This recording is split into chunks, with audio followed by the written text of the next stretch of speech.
Hola, me llamo Luis Eduardo Pérez Gervasio. ¿Cómo fue mi experiencia en la pandemia de COVID-19? Recordar esa época me trae nostalgia, aunque ya me deshice de objetos o imágenes, aún quedan pocos ejemplares, como la música o los lugares por mencionar algunos. Personalmente fue una época que tuvo en su mayoría consecuencias negativas y para mi familia también. Pocas fueron las positivas y es con lo que intento quedarme. Aprendí lo que pude y creo que me hice más consciente de cómo era la vida real y la situación global, con o sin pandemia, como salir del cascarón, por así decirlo. Recordar esa época es en la preparatoria, la recuerdo bien. Apenas comenzaba mi segundo semestre, cuando en los primeros días de enero de 2020 me enteré por noticias de internet que se había detectado un nuevo virus, pero aún se desconocía su patogenicidad. Según lo que había leído, el virus no era tan preocupante, y además este se encontraba al otro lado del mundo, en Asia, más precisamente en China. La verdad es que no le tomé importancia. No es que no es que me pareciera indiferente la noticia, sino que yo en modo optimista pensaba que no iba a ser a pasar a cosas mayores, que las organizaciones dedicadas a ello se encargarían, ya que el provenir de China es algo que no debe tomarse a la ligera. Al ser este país un gran exportador y potencia mundial, hay que tomarlo en cuenta. Además de que comenzaba un nuevo año, no quería preocuparme por lo anterior y empezaba a definir qué es a lo que me quería dedicar y quién sería yo por lo que me queda de vida. Entonces salí de trabajar cuando acabé la secundaria y me dediqué de lleno a la prepa. Entonces, con el tiempo pasó lo peor.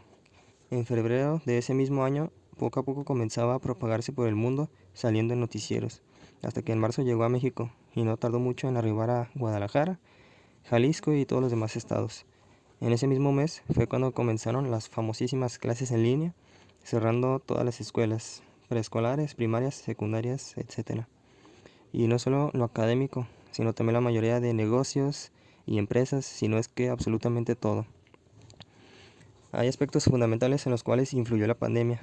Económicamente la pasé mal. Antes de la pandemia, en diciembre de 2019, gasté casi todos mis ahorros en un nuevo teléfono, que de hecho es el que tengo actualmente.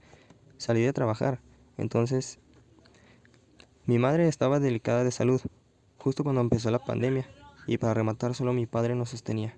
Estudiaba informática en la prepa. Con la llegada de las clases en línea podía acceder a ellas con mi nuevo teléfono, pero las tareas y trabajos que me dejaban no me daba abasto y necesitaba un computador. Entonces me complicó mucho pagar una. Tuve que pedir prestado. Hasta la actualidad la sigo pagando, aunque ya el monto es casi nada. Mi madre necesitaba de medicamentos que no eran nada baratos. Ya tenía una deuda, no contaba con el gasto, entonces no tenía con qué apoyar a mi madre. Además los gastos fijos y variables sumaban a la lista. Buscando trabajo, no había ninguno cerca de mi casa y mi hermano mayor tampoco trabajaba. Le agradezco infinitamente a mi padre, quien fue él que nos mantuvo. Yo no sé cómo lo hizo. Socialmente considero que me afectó en lo mínimo. Mis amigos de la prepa eran pocos, ya que llevábamos apenas un semestre de conocernos. Entonces no me afectaba tanto el no verlos, al menos por las clases en línea. En lo que sí hubo algo de influencia de esta pandemia fue en mi círculo social cerca de mi casa, ya que en ese tiempo salía muy seguido a un parque que está cerca de mí. Pero yo creo que fueron unos 8 o 9 meses, casi un año, que no nos dejaban salir a menos que fuera necesario. Aunque fueron unos largos meses, la verdad la pasaba bien en mi casa, con mi familia, jugando videojuegos o juegos de mesa, a veces haciendo ejercicio, cosas por ese estilo.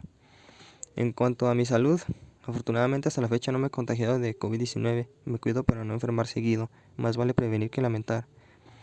Y en cuanto a mi alimentación, pues considero que soy una persona con buenos hábitos alimenticios, siempre he tratado de alimentarme bien. Y a pesar de tener mi complexión delgada o muy delgado para algunas personas, siempre he estado bien. También se lo debo a mis padres que me lo han inculcado desde pequeño. Se los agradezco mucho.